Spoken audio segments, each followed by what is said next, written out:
धीरे धीरे गड्ढे में जाने की उम्र हो गई है, लेकिन अकल अकल अभी भी नहीं आई। गवार औरत, तुमसे शादी करके मेरी जिंदगी नरक बन गई है। जब देखो मेरे मित्रों के सामने मेरी बेइज्जती करवाती रहती हो। अरे अरे प्लीज छोड़िए ना, आपने जो कहा था मैंने वही तो किया। मेरे बालों में दर्द हो रहे, मेरे हाथ में भी दर्द हो रहे, प्लीज मुझे छोड़ दीजिए। मैंने तुम्हें क्या कहा था कि मेरे दोस्त आ रहे हैं अच्छे से अच्छा पकवान बनाना, लेकिन तुमने क्या बना दिया? वही दाल सब्जी रोटी वही रख दिया आगे। तुम्हें अपने श्रृंगार करने का पूरा टाइम मिल गया, कामचोर औरत। प्लीज प्लीज मुझे छोड़ दीजिए, मेरे सर में बहुत दर्द हो रहा है, मेरा हाथ भी बहुत दुख रहा है, छोड़ दीजिए ना मुझे। तो रुक जरा, अभी मैं तेरे सारे बाल काट देता हूँ ताकि तू स्टाइल बनाने के लायक न रहे। नहीं नहीं, मेरे बाल मत काटिए, मैं अभी जूड़ा हटा देती हूँ, बस मेरे बाल मत काटिए। देखिए ना जी, आइंदा के बाद मैं कभी कोई जूड़ा या स्टाइल नहीं बनाऊंगी। मैंने बाल भी खोल दिए हैं, बस मुझे छोड़ दीजिए। बहू भी आती होगी, वो क्या सोचेगी? आप हर वक्त मुझे मारते रहते हैं, अच्छा थोड़ा ना लगता है। बहू आई है बेटा, मैं किसी से डरता नहीं। तू मुझे बहू की धमकी मत देना। अरे मैं बहू के बाप का नहीं खाता जो उससे मैं डरूं। अरे ये मेरा घर है, यहाँ पर सिर्फ मेरी मनमानी चलेगी, मेरी मर्जी चलेगी। वैसे भी मैं बहुत देख रहा हूँ, जब से बहू आई है ना तो बहुत उड़ने लगी है। अरे जब मैंने कहा था कि भिंडी की सब्जी नहीं बनेगी तो तूने भिंडी की सब्जी क्यों बनाई? जी घर में कोई और सब्जी नहीं थी, और आपने भी इतनी इमरजेंसी में फोन करके बताया कि आपके दोस्त आ रहे हैं। अब आप ही बताएं मैं क्या बनाती? अरे क्या बनाती? घर में 50 तरह की सूखी सब्जियां हैं, कुछ भी बना लेती। आप ही तो कहते हैं कि जब भी आपका कोई दोस्त घर में है तो मैं सूखी सब्जी न बनाऊं, क्योंकि सूखी सब्जी बनाने से आपकी बेइज्जती हो जाती है। चुप, मेरे सामने ज्यादा जुबान मत चला वरना तेरी जुबान काट दूंगा। अरे एक भी काम तुझसे चर्च का नहीं होता। मम्मी जी, मम्मी जी, अरे मम्मी जी कहाँ हैं आप? सॉरी, प्लीज छोड़ दीजिए मुझे। अब देखिए ना, रीना भी बाजार से आ गई है, वो क्या सोचेगी कि आप मुझे इस उम्र में भी मारते हैं पीटते हैं। तुझसे कितनी बार कहूँ कि मुझे बहू की धमकी मत दिया कर। अरे बहू के बाप का नहीं खाता, अपना खाता हूँ मैं। ठीक है, जो आप कहेंगे मैं वही करूँगी आइंदा से, लेकिन प्लीज अभी मुझे छोड़ दीजिए। मैं आपके आगे हाथ जोड़ती हूँ, मुझे छोड़ दीजिए। ये ले। वर्मा जी तो थप्पड़ मारकर गुस्से से कमरे से निकल जाते हैं, लेकिन यहाँ पीछे मोना बहुत घुटन महसूस कर रही थी। पहले तो अपने पति के सारे अत्याचार बर्दाश्त करती थी, कुछ नहीं कहती थी, लेकिन अब जब से उनके घर में बहू आई थी, मोना जी को हमेशा यही डर लगा रहता कि अगर मारते पीटते बहू ने देख लिया तो बहू के सामने उनकी क्या इज्जत रह जाएगी। लेकिन वर्मा जी वो तो किसी की सुनते नहीं थे, उनके जो मन में था वो वही करते। मम्मी जी आप यहाँ बैठिए, मैं कब से आपको आवाज़ें लगा रही थी। लेकिन माँ जी ये क्या पापा जी ने आपको थप्पड़ मारा है? आपकी गाल पर उंगली के निशान दिख रहे हैं और सारा मुंह भी सूजा हुआ है, कुछ हुआ है क्या? हाँ बहू, वो मुझसे थोड़ी सी गलती हो गई थी। माँ जी गलती हो गई थी? अगर गलती होगी इसका ये मतलब तो नहीं कि पापा जी आपके ऊपर हाथ उठाएंगे? इतना जोर से मारा है आपको, देखिए कैसे आग भी नीली पड़ी है। आप मुझे बताइए कि हुआ क्या था? कुछ नहीं बहू, तेरे ससुर जी के कुछ दोस्त आए थे तो घर में कुछ नहीं था, तो इसलिए मैंने भिंडी की सब्जी, दाल चावल और रोटी बना दी। मैंने भिंडी की सब्जी बनाई थी ना, इसी बात पर तेरे ससुर जी को गुस्सा आ गया। क्या भिंडी की सब्जी अच्छी नहीं बनी थी माँ जी? नहीं, सब्जी तो अच्छी बनी होगी, इसलिए इनके सारे दोस्तों ने चुपचाप खाना खा लिया और तारीफ भी कर रहे थे, मुझे आवाज आई थी। चलें अगर मान भी लें कि आपसे सब्जी सही नहीं बनी, तो फिर भी कोई सब्जी सही ना बनने पर इतना जोर से कैसे मारता है, वो भी इस समर में? पापा जी को ऐसा नहीं करना चाहिए था। अरे चाहे गलती जो मर्जी हो, उनको आपके ऊपर हाथ नहीं उठाना चाहिए था। आपकी उम्र का लिहाज कर लेते वो। मैं जाकर भी बात करती हूँ उनसे। अरे नहीं बहू, तुम उनके पास मत जाना और ना ही बात करना। तुम्हारे पापा जी बहुत गुस्से में हैं, वो इस वक्त कुछ भी कह देंगे, वो तो तुम्हें भी कुछ कह सकते हैं, इसलिए तुम दूर रहो। तुम उनका गुस्सा नहीं जानती, मैं जानती हूँ ना बेटा। माँ जी आप बिल्कुल चिंता मत कीजिए, पापा जी चाहे जितने मर्जी गुस्से में हूँ, वो ये कैसे बोल सकते हैं कि वो अपनी बहू से बात कर रहे हैं? वो मुझ पर गुस्सा नहीं उतारेंगे। आप रुकिए, आप चिंता भी मत कीजिए, मैं अभी जाकर बात करके आती हूँ। हाय, अब मैं क्या करूँ? ये तो बहुत ही गुस्से में है। कहीं रीना को कुछ कह ही ना दे, इनका तो कोई भरोसा ही नहीं। अब बहू को क्या पता, इसे तो इस घर में आवे सिर्फ 4 महीने हुए हैं। इसे क्या पता कि इसके पापा जी कितने बुरे इंसान हैं। अरे कितना गुस्सा करते हैं। ये तो मुझे हर वक्त जानवरों की तरह पीटते रहते हैं। ये तो रीना ने पहली बार देखा तो वो कैसे गुस्सा कर रही है। अगर इसे पता चल जाए ये तो अभी कुछ नहीं था, ये तो सिर्फ एक थप्पड़ ही था, ये तो मुझे इससे भी ज्यादा मारते पीटते रहते हैं, तो वो क्या करेगी, क्या कहेगी? पापा जी, पापा जी, पापा जी। क्या है? क्यों इस तरह दंदनाते हो यारी हो? पापा जी, आपने इस तरह मम्मी के ऊपर हाथ क्यों उठाया? मोना मेरी पत्नी है, चाहे मैं उसे मारूं पीटूं हाथ उठाऊं ये मेरा मसला है। तुम होती कौन है मुझसे पूछने वाली? तुम इस घर की बहू हो तो बहू बन के रहो, मालकिन बनने की कोशिश मत करो। आइंदा ये गलती मत करना, क्योंकि दोबारा मैं तुम्हारी बदतमीजी बिल्कुल बर्दाश्त नहीं करूंगा। लगता है कि तुम इस वक्त भूल चुकी हो कि तुम घर के मुखिया से बात कर रही हो। अरे मैं इस घर को चलाता हूँ, घर के मुखिया से कोई भी सवाल जवाब करने का तुम्हें कोई हक नहीं। अपनी हद में रहना है। से बहू तो बहू बन के रहो। मैं इस घर का मालिक हूँ, मैं चाहे जो मर्जी करूँ। मैं चाहूँ तो तुम्हें अभी इसी वक्त इस घर से बाहर निकाल सकता हूँ। आज तो चलो खैर है, मैंने तुम्हें माफ कर दिया तुम्हारी पहली और आखिरी गलती समझ के। आइंदा से ये अपना सर उठाकर मुझसे बात मत करना। अरे मैं तुम्हारी बदतमीजी बर्दाश्त नहीं करूंगा। आई बड़ी। क्या मतलब पापा जी? नहीं तो आप क्या करेंगे? क्या करूंगा? अरे कितनी बदतमीज लड़की हो, तुम्हें 1 मिनट में इस घर से उठाकर बाहर फेंक दूंगा। बस कीजिए पापा जी, जितनी मैं आपकी इज्जत करती हूँ आप उतना ही सर पर चढ़े जा रहे हैं। मुझे तो उम्मीद ही नहीं थी कि आप इस तरह के इंसान निकलेंगे। मैंने तो ऐसा सोचा भी नहीं था। अरे इस उम्र में माँ जी के ऊपर हाथ उठाते हुए आपको जरा शर्म नहीं आती? आपकी वो पत्नी है, यही लिहाज कर लीजिए। अपनी उम्र देखिए, ये उम्र है जिस तरह आप माँ जी के ऊपर हाथ उठा रहे हैं। बहू तमीज से बात करो, मैं पहले भी कह चुका हूँ। अरे जी हमारा पति और पत्नी का मामला है, चाहे मैं उसे प्यार से रखूं और चाहे मारूं पीटूं। तुम होती कौन हो हम दोनों के मामले में बोलने वाली? इस बार मैं तुम्हारी गुस्ताखी माफ करता हूँ, लेकिन आइंदा माफी नहीं मिलेगी। निकलो अब यहाँ से।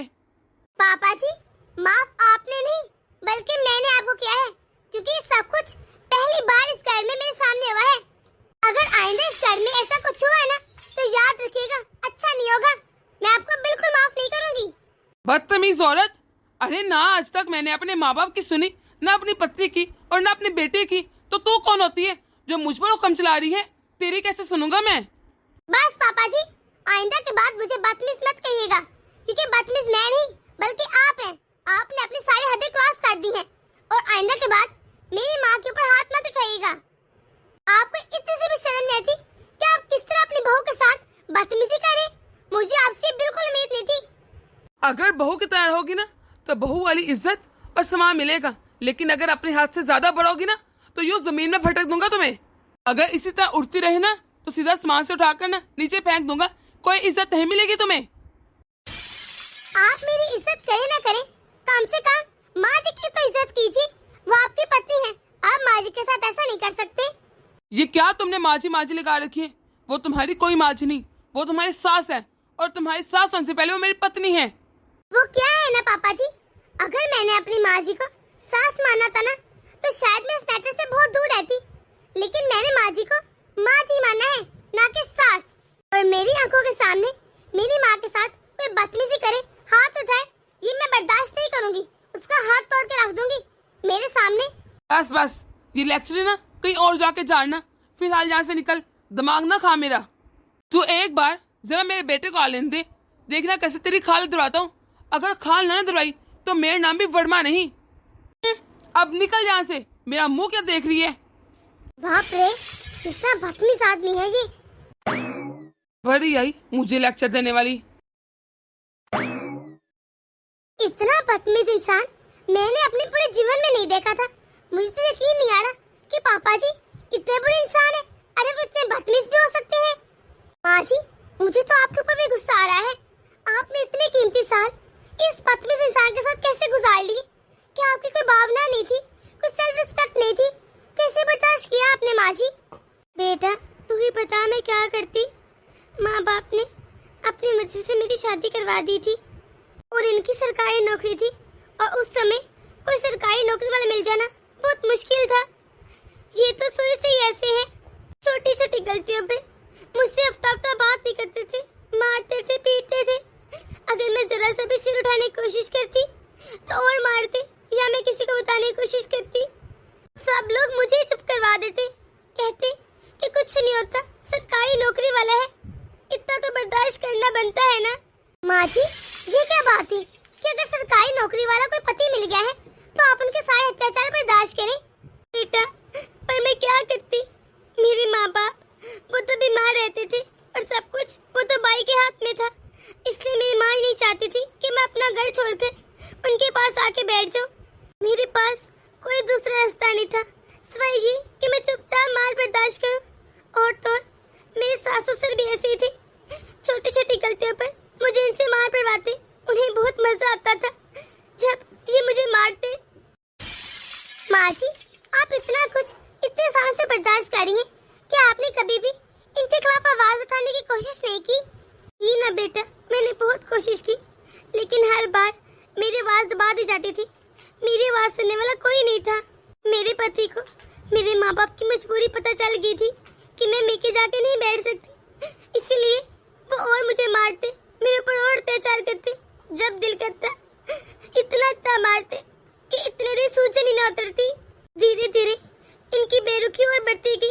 अब तो ये समय आ गया है कि इनके हाथ में जो भी आता है ये उठाकर मुझे मार देते हैं। बहुत हो गया मम्मी जी, पहले तो आप जैसे मर्जी गुट गुट के जिंदगी गुजार लेती थी, लेकिन अब ऐसा नहीं होगा। मेरे सामने आपको कोई भी हाथ नहीं लगाएगा।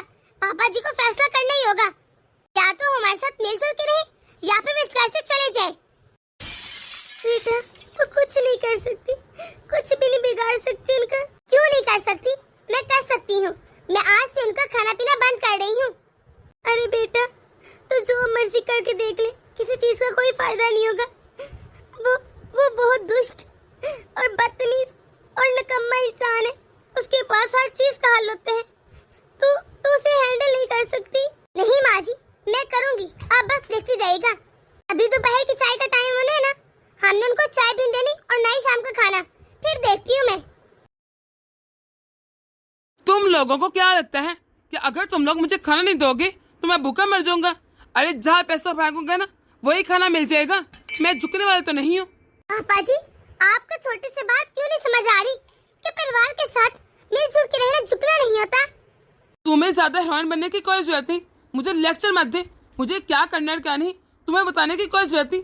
अरे जब मैंने अपने माँ बाप की सुनी तो तुम क्या चीज हो, लेकिन याद रखना जो तुम लोगों ने मेरे साथ बदतमीजी की है ना, उसका इनाम तो तुम्हें मेरे बेटे के आ जाने के बाद मिलेगा। कर लो मजे उसके आने से पहले। कैसे धमकियाँ देते हैं ये, सूखी धमकियाँ। अरे ये कुछ नहीं कर सकते क्योंकि इनका पाला रीना से पड़ा है। ये मुझे जानते नहीं, अभी एक पैर कब्र में और एक पैर जमीन में है।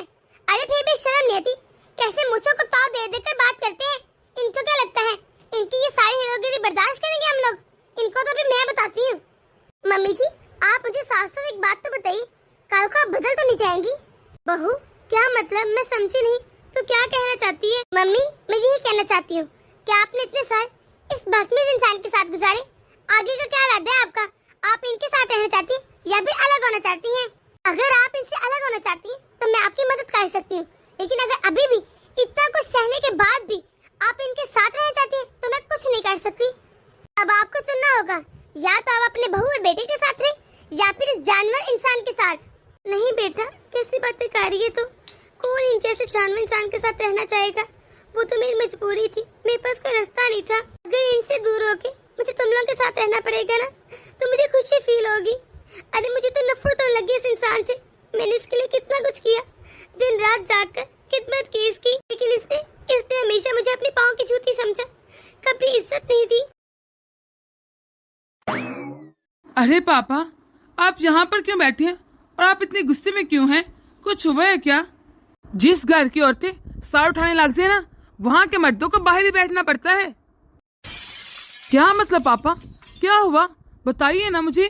बेटा तू ना अपनी पत्नी को अपने काबू में करना सीख ले, वरना उसका अंजाम अच्छा नहीं होगा। क्यों, कुछ हुआ है क्या? रीना ने क्या कर दिया? आप ऐसी बातें क्यों कर रहे हैं पापा? बचपन से तो देखता आ रहा है कि कैसे बीवी को काबू में रखते हैं। तूने देखा है तेरी माँ को, मैंने कैसे अपने काबू में रखा था, लेकिन तू लगता है ये सब कुछ भूल गया है। तुझे अपनी पत्नी काबू में करनी नहीं आ रही। लेकिन पापा, किया क्या है रीना ने, ये तो बताइए पहले। तेरी पत्नी ने मुझे आंखें दिखाई हैं। अरे इतनी बदतमीजी की है उसने मुझसे आज। क्या पापा, ये आप कैसी बातें कर रहे हैं?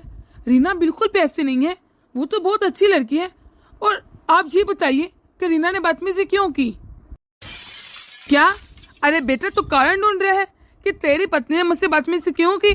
तुझे चाहिए कि तू कारण ढूंढने के बजाय फौरन जाकर अपने कमरे में अपनी पत्नी की 2-4 हाथ मार, अच्छे से धुलाई कर, उसे सिखा कि ससुर के सामने कैसे रहा जाता है।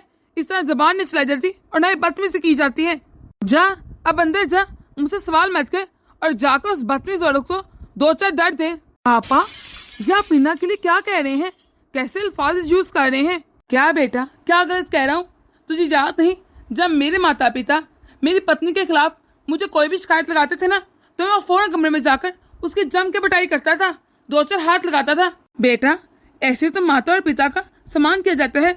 जा तू भी जा और जाकर उसे मार, ताकि उसकी अकल ठिकाने आए। अरे वो इस घर की बहू है, उसे बहू ही रहने दे। ज्यादा सर पे चढ़ाने की कोई जरूरत नहीं और ना ही मालकिन बनाने की। जा बेटा जा, किस बात की इंतजार कर रहा है? बस कीजिए पापा, आपको शर्म आनी चाहिए। आपकी इतनी उम्र हो गई है और आपकी अकल अभी भी वैसी है। आपको क्या लगता है कि जैसे आप माँ का समा करते हैं, उनको मारते पीटते हैं, वैसे ही जाकर मैं अपनी पत्नी को मारूं? नहीं, ऐसा नहीं होगा। मुझे औरतों की इज्जत अच्छे से करनी आती है और ये संस्कार आपने तो मुझे कभी नहीं दिए, लेकिन मेरी माँ ने ये संस्कार हमेशा दिए हैं। अरे बुढ़ापे में भी आपसे शांति से रहा नहीं जा रहा। आराम से खाए पिए और रहें। ये दुनिया भर के कलेश करने की क्या जरूरत है आपको? खुद भी शांति से रहिए और हमें भी रहने दीजिए। ये लड़ाई झगड़े बस कीजिए पापा। पहले की बात और थी, आपका जो दिल करता था वो करते थे, लेकिन अब बात और है। ये बहू बेटियों वाला घर है बाबा। कल को जब आप दादा बन जाएंगे तभी भी आपका रवैया इसी तरह रहेगा। आप इसी तरह करेंगे, सबके साथ सिर्फ लड़ते रहते हैं। छी, अरे बेकार है तेरे जीवन पर। तेरे अंदर कोई गैरत है कि नहीं? तू भी औरतों की तरह हो गया है। क्योंकि अगर तेरे अंदर थोड़ी सी भी गैरत होती ना, तो ये औरतों की तरह बात ना करता, बल्कि जाकर अपनी बीवी को 2-4 लगा देता। अब तक मुझे तो तुझे बेटा कहते हुए शर्म आ रही है। अरे तुम मेरा बेटा नहीं हो सकता, वरना मेरा बेटा ऐसा तो नहीं था। अरे तेरी रगों के अंदर मेरा ही खून है ना। पापा, औरत के ऊपर हाथ उठाना कोई मर्दान की तो नहीं। अच्छा, तो मेरे आगे जबान चलाएगा? अगर तुम लोगों को अपने ही करना है, अपनी मनमानियां करनी है ना, तो निकल जाओ मेरे घर से। समझ आ रही है मेरी बात? निकल जाऊंगा पापा। बस मुझे आप ये बताइए कि मेरी पत्नी ने क्या किया है जिसके लिए आप उल्टे सीधे अल्फाज यूज कर रहे हैं? आखिर उसने कर क्या दिया है ऐसा? आप मेरे साथ अंदर चलिए, मैं आपको बताती हूँ कि आखिर बात क्या हुई है घर में। हाँ, जाकर अपनी पत्नी के पल्लू में बांध जा। औरत की इज्जत करना औरत के पल्लू से बंधना नहीं होता। तू मुझे ज्ञान मत दे। अरे तेरे ज्ञान की ना तेरे पति को जरूरत है, मुझे कोई जरूरत नहीं। पापा, वो आपकी बहू है, ये क्या आपने तेरा मेरा लगा रखा है? कुछ तो शर्म करें, आपको शर्म आनी चाहिए। यही बात थी बस कि इन्होंने माँ के ऊपर इतने जोर से हाथ उठाया है कि उनके गाल पर इनकी उंगली के निशान पड़ गए हैं। अरे इनको जरा शर्म नहीं, इतने जोर से हाथ उठाते हुए, वो भी बिना किसी कारण के। बस यही बात पूछने मैं इनके पास गई थी और ये बजाय शर्मिंदा होने के मुझे भड़कने लगे, मुझे उल्टा सीधा कहने लगे और घर से निकालने की धमकी देने लगे। पापा, मुझे आपसे ये उम्मीद नहीं थी। अरे मुझे अच्छे से याद है, जब मैं छोटा था तो आप माँ के ऊपर हाथ उठाते थे, लेकिन तब मैं कुछ नहीं कर पाता था। लेकिन अब अगर आपने मेरी माँ के ऊपर हाथ उठाया तो ये मैं बिल्कुल बर्दाश्त नहीं करूंगा। मुझसे बुरा कोई नहीं होगा, याद रखिएगा। चुप कर, मेरी माँ लगा रखी है। अरे तेरी माँ से पहले वो मेरी पत्नी है और मैं उसके साथ जो मर्जी करूँ। मुझे तुम्हारे ज्ञान की कोई जरूरत नहीं, अपना ज्ञान अपने पास रखो। हाँ पापा, आपको भला किसी की नसीहत की क्या जरूरत है? अरे आपने कौन सा सुन लेनी और मान लेनी है? जब मैं छोटा था तो सोचता था जब मैं बड़ा होऊंगा तो बहुत पैसे कमाऊंगा और अपनी माँ को आपसे बहुत दूर कहीं ले जाऊंगा। लेकिन मुझे तो मालूम ही नहीं था पापा कि आप माँ पर अभी भी हाथ उठाते हैं। अगर मुझे पता होता ना तो मैं कब का अपनी माँ को यहाँ से ले जाता। मुझे तो लगता था कि आपने धीरे धीरे करके अपनी आदत ठीक कर ली है, अब आपको मारते नहीं। लेकिन मुझे क्या पता था क्या आप मेरे पीछे से अभी तक माँ के ऊपर हाथ उठाते हैं, उन्हें मारते पीटते हैं? मुझे तो समझ नहीं आ रहा तुम लोग छोटी सी बात का इतना बड़ा पतंगर क्यों बना रहे हो। और वो मेरी पत्नी है, चाहे मैं उसे मारूं या प्यार से रखूं, ये मेरा मसला है। तुम लोग अपनी टांगे क्यों उड़ा रहे हो बिला वजह? पापा, अगर वो आपकी पत्नी है तो मेरी माँ भी है। अरे मैं उनके ऊपर जुल्म होता कैसे देख सकता हूँ? उन्होंने मुझे जन्म दिया, आप भी सब कुछ कैसे कर सकते हैं? पापा एक बात तो बताइए, पति और पत्नी का रिश्ता तो बराबरी का होता है ना? अगर पति पत्नी पर हाथ उठाता है तो क्या पति भी पत्नी से मार खाता है क्या? बेटा, तू अभी ऑफिस से थका रहा है तो क्यों यहाँ पर अपना दिमाग खराब कर रहा है? तू आना, चल अंदर चल, मैं तेरे लिए कुछ खाने को बनाती हूँ, तो कुछ खा ले, फ्रेश हो जा बेटा। गवार औरत, ये सब कुछ तेरी वजह से हो रहा है। आज तेरी खैर नहीं। नहीं पापा, आज आप मेरी माँ पर हाथ नहीं उठा सकते। खबरदार पापा, अगर आपने मेरी माँ के ऊपर हाथ उठाने की कोशिश की ना तो मैं भूल जाऊंगा कि आप मेरे पिता हैं। और अगर मेरी पत्नी ने मेरी माँ के हक में आवाज उठाई है ना, इसमें कोई गलत नहीं, उसने बिल्कुल ठीक किया। अरे ये घर मेरा है, अगर तुम लोगों ने यहाँ पर रहना ना तो मेरे हिसाब से रहो, अगर मेरे हिसाब से नहीं रह सकते तो निकल जाओ, दफा हो जाओ इस घर से। अरे तुम लोगों को मेरी जरूरत है, ना कि मुझे तुम लोगों की। पापा, आपको बहुत घमंड है ना अपने पैसों का, तो ठीक है, हम लोग इस घर में रहेंगे नहीं, ना ही मेरी पत्नी और ना ही मेरी माँ। मैं इन दोनों को आज लेकर निकल जाऊंगा इस घर से। खबरदार, तू सिर्फ अपनी पत्नी को लेकर जा, तू मेरी पत्नी को नहीं लेकर जा सकता। मेरी पत्नी पर सिर्फ मेरा अधिकार है, मेरा हक है। पापा, मैं माँ को लेकर जाऊंगा और आप मुझे रोक नहीं सकते। चलिए माँ, जाकर अपना सामान बांध दीजिए, आप मेरे साथ चल रही हैं। खबरदार मोना, तुम्हें अच्छी तरह से मालूम है ना मेरा गुस्सा कैसा है। अगर तुमने एक भी कदम आगे बढ़ाया तो मैं तुम्हारी टांगे तोड़ दूंगा। पापा, जब तक मैं जिंदा हूं ना तो मेरी माँ पर अब कोई हाथ नहीं उठा सकता। अरे मैं उनका बेटा हूँ, देखता हूँ आप कैसे रोकते हो उन्हें, मैं उनको अपने साथ लेकर जाऊंगा। चलिए माँ, अंदर चलिए। ये क्या माँ, पापा आज भी आपके ऊपर हाथ उठाते हैं, लेकिन आपने मुझे बताया नहीं। मैं क्या कहती बेटा, मार खाने मेरी किस्मत में लिखा था। अरे मैं किसी से शिकायत करती भी तो क्या करती, कभी किसी ने मेरी सुनी नहीं, तो चुपचाप मार खाने की जैसी आदत सी हो गई थी। माँ, लेकिन ऐसे इंसान को सबक सिखाना बहुत जरूरी है, ताकि लोगों को समझ जाए कि पत्नी के ऊपर हाथ उठाना कितना बड़ा जुर्म है। बेटा, हम लोग क्या करेंगे? हम लोग कुछ नहीं कर सकते बेटा, हम लोग क्या ही कर सकते हैं। अरे ना तो ये अपने माँ बाप से डरते थे और ना ही मेरे माँ बाप से, ये तो कभी किसी से डरे ही नहीं, तो भला हम इनका क्या बिगाड़ सकते हैं? माँ जी, आपके पास एक और रास्ता था, कानूनी रास्ता। आपको चाहिए था आप कानून का रास्ता लेती, उनसे मदद मांगती। अरे ना बेटा, ये थाना और कचहरियों से ना ऊपर वाला बचा के रखे। मुझे तो बहुत डर लगता है, इसलिए मैं कभी थाना और कचहरी में गई ही नहीं और ना ही इसके बारे में सोचा है। माँ, अब ऐसा कोई मसला नहीं, अब तो दौर बदल चुका है, अब जाने की कोई जरूरत नहीं। आप लोग घर बैठे ही थाने को फोन करके अपना मसला बता सकते हैं और अपने साथ हुए अत्याचार के बारे में आप उनको फोन बता सकते हैं। अरे वो आपकी बहुत मदद करते हैं। माँ, मैं अभी फोन करता हूँ पुलिस को। लेकिन बेटा, तेरे पापा की तो बहुत इज्जत है, गाँव वाले इनकी बहुत इज्जत करते हैं। अगर तेरे पापा को पुलिस वाले ले गए तो उनकी क्या इज्जत रह जाएगी गाँव में?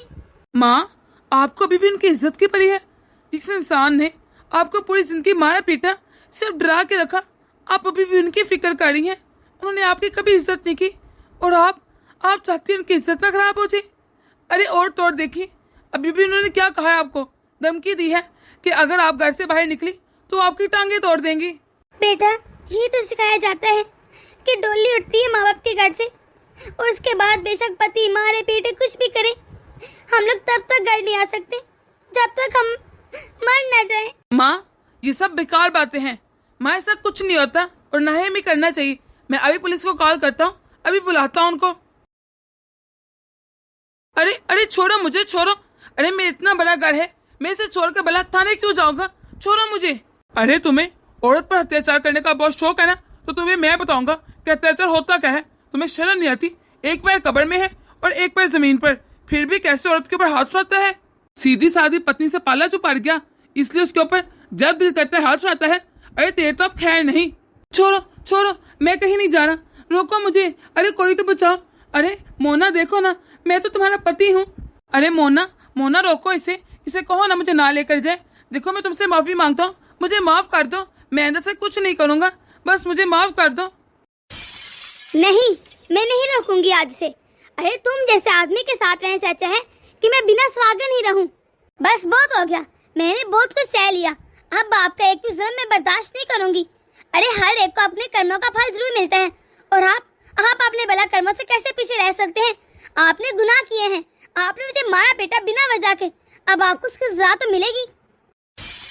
तुमने मुझे पूरी जिंदगी ब्लैकमेल किया, मारा पीटा, अरे इतने अत्याचार किए, लेकिन अब और नहीं। अब मेरा बेटा है, मुझे तुम्हारे साथ की कोई जरूरत नहीं। मेरा बेटा है ना मेरे लिए वो ही काफी है। इंस्पेक्टर साहब, आप इसे ले जाइए, मुझे इस जैसे घटिया शख्स की कोई जरूरत नहीं। बड़ी हिम्मत आ गई ना, तुझे भी मैं देख लूंगा। अरे कब तक रहूंगा मैं जेल में? एक न एक दिन छूट के आ जाऊंगा ना, तब देखना कैसे तेरी हेकड़ी निकालता हूँ। याद रखना मेरी बात। रस्सी डाल की, लेकिन बाल नहीं किया। इंस्पेक्टर साहब, ले जाइए इन्हें। चल ले थाने, तुझे तो थाने जाकर बताएंगे। बेटा, मुझे ऐसा लग रहा है जैसे बरसों का बोझ मेरे ऊपर से उतर गया है। मुझे आज बहुत अच्छा लग रहा है, जिससे मन को बहुत शांति मिल रही हो। लेकिन बेटा, ये सब कुछ तुम लोग के कारण हुआ है। अगर तुम लोग मेरा साथ न देते, कुछ नहीं कर सकती थी। मैं मर जाती, लेकिन इनका अत्याचार कभी खत्म ना होता, और ना ही मैं इनके खिलाफ कोई आवाज उठा सकती थी। तुम लोग बहुत अच्छे हो, तुम्हारा बहुत बहुत धन्यवाद रीना बेटा। तुमने वाकई एक बेटी बन के दिखाया। ये सब कुछ तुम्हारे कारण हुआ। तुमने मुझे आज तक कभी एहसास नहीं दिलाया कि हम लोग माँ बेटी नहीं बल्कि सास और बहू हैं। तुम वाकई में बहुत अच्छी हो रीना। माँ जी, आप मेरा धन्यवाद मत कीजिए, लेकिन एक बात याद रखिएगा कि अत्याचार करने वाले के साथ साथ अत्याचार सहने वाला भी बहुत बड़ा जालिम होता है। आपने चुपचाप सबको बर्दाश्त किया, लेकिन उसका क्या फायदा हुआ? पापा जी को और शय मिल गई, वो आपको और मारते पीटे रहे। अगर आपने पहले ही आवाज उठा ली होती उनके खिलाफ, तो आज इनकी हिम्मत शायद इतनी ना बढ़ती। दोस्तों, वीडियो के एंड में हम लोग अपने कुछ लकी फैंस का नाम लेते हैं। अगर आप लोग भी चाहते हैं कि आप लोग का नाम लिया जाए, तो कमेंट बॉक्स में अपना नाम जरूर लिखिएगा। अगर आप लोगों को हमारी वीडियो पसंद आई है, तो इसे लाइक और शेयर और सब्सक्राइब करना मत भूलिएगा। अर्चना शर्मा, मोदी नगर गाजियाबाद से, अजंता बेंगलोर से, सुनेहा समुद्री नागपुर से, अनीता दिल्ली से, नजमा चीरगांव नगर से, मुन्ना दीपाली गुजरात से, राधा पूना से, रेखा पिंकी अलीगढ़ से।